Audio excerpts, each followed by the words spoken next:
Apple recently announced their next version of iPhone's operating system to be released this fall, called iOS 26, named after the year following its release, which will be 2026. The most noticeable change in this update is the interface. It's the first major redesign since iOS 7, with Apple creating a new material they call liquid glass that's been applied to almost every element of the user interface, including icons that shimmer and respond to iPhone's movement and can be made transparent to keep the focus on your wallpaper photo. The lock screen even refracts light, causing a rainbow effect at the edge as it moves upward.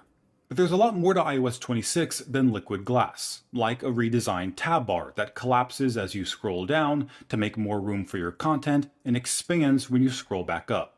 Its functionality has also changed. Previously, when making a selection, you couldn't change your mind mid-tap.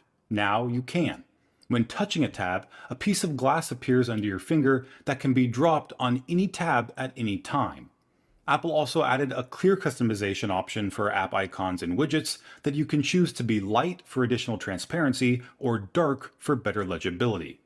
The lock screen now features a dynamic clock that automatically resizes depending on how much space is available, so you can enjoy a stylized lock screen without sacrificing visibility when scrolling through notifications.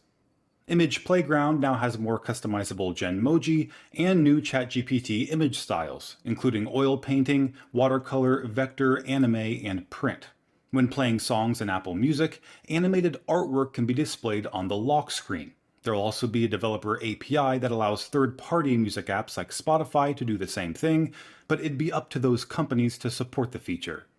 And Apple's finally fixed the Photo app by reintroducing tabs. Instead of having all your photos and collections in one sprawling layout that took forever to scroll through, you can now switch between your photo library or collections with just a tap, making it much faster to get to where you want. There's also a new spatial scene button that applies a depth effect to your images, which can even be used on the lock screen. Websites in Safari are now displayed edge to edge as the floating controls shrink as you scroll down.